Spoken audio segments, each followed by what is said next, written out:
ఆంధ్ర 6 చేస్తే నెలల్లో ఈ జైలు శిక్ష. చట్టాన్ని అమలు చేయడానికి సెంట్రల్ పంపించాలి. సెంట్రల్ యాక్సెప్ట్ చేయదు అది. ఇప్పుడు ఓకే. పక్క రాష్ట్రంలో ఎస్సీ మన దగ్గర బీసీ అవుతారు, అవును మన దగ్గర అవును బీసీ పక్క రాష్ట్రంలో కాదు. అవును చట్టం అట్లా ప్రత్యేకించి కుదరదు. అందులో ఇట్లాంటి బీసీ అత్యాచారాల నిరోధక చట్టం అనేది సెంట్రల్ లెవెల్లో అయితే కుదరదు. అది బేసిక్ అవును సెంట్రల్ లెవెల్లో కుదురుతుంది, స్టేట్ లెవెల్లో కుదరదు. కాబట్టి ఇక్కడి నుంచి పంపించి అదిగో పైన వాళ్ళు అప్రూవ్ చేయలేదని ఇప్పుడు దిశా చట్టం కనుక అప్పుడు పంపిస్తే వెళ్ళినప్పుడు అలా అమలు చేయమని జగన్ అడగటం, వాళ్ళు కేంద్ర హోంమంత్రి శాఖ పోవడం, హోంమంత్రి శాఖ ఏదో పాయింట్ చెప్పడం, కుదరదని చెప్పడం, అట్లా ఆగిపోలా. అదే అవుతుంది ఇక్కడ కూడా.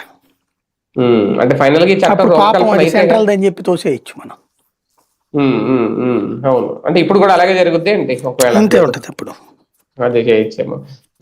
రైట్ సార్, ఫైనల్ గా గాలి జనార్దన్ రెడ్డి నిజంగా ఒక పెద్ద పేరున్న వ్యక్తి గనుల శాఖ వ్యవహారానికి సంబంధించి అప్పట్లో ఇంకంతా. ఇప్పుడు ఆయన మీదే కాల్పులు జరగడం అది ఒక లోకల్ వార్గా చూడాలా అక్కడ, లేదంటే గాలి జనార్దన్ రెడ్డిని టార్గెట్ చేస్తూ అక్కడ ఏమైనా రాజకీయం నడుస్తుందా? చిన్న వివాదం కాల్పుల వరకు వెళ్ళడానికి ఏంటి కారణం? ఈ వెనకాల తిరిగే గాలి ఎదవల మూలంగా జరుగుతుంది. ఇప్పుడు మన సినిమాలు చూపెడుతుంటారు చూడండి, ఊరకొరకనే మందు కొట్టేసేసి ఆడు ఈడనేది. ఆ గాలి జనార్దన్ రెడ్డికి అపోజిట్ గా గెలిచిన ఎమ్మెల్యే సోదరుడు అట్టాడు. ఆడొచ్చి ఫ్లెక్సీలు అయ్యి లింక్ కడతాను ఇలా గోడకి, వీళ్ళు వద్దు అన్నారు. ఆడు ఏదో కుర్చీ వేసుకుని బిల్డప్లు ఇచ్చాడట.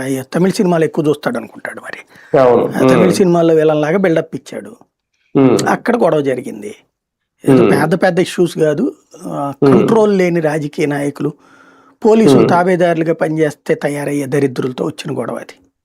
అంతమించి ఏం లేదు. ఇక గ్యాంగ్ వార్ లాగా తయారైపోద్ది రేపొద్దు రాబోయే రోజులు. అంటే ఒక కొన్ని సామాజిక వర్గాల మధ్య చిచ్చు పెట్టేలా కూడా, సామాజికం లేదు, పాడు కాదు, బేసిక్ గా వీళ్ళిద్దరి మధ్యన వ్యక్తిగత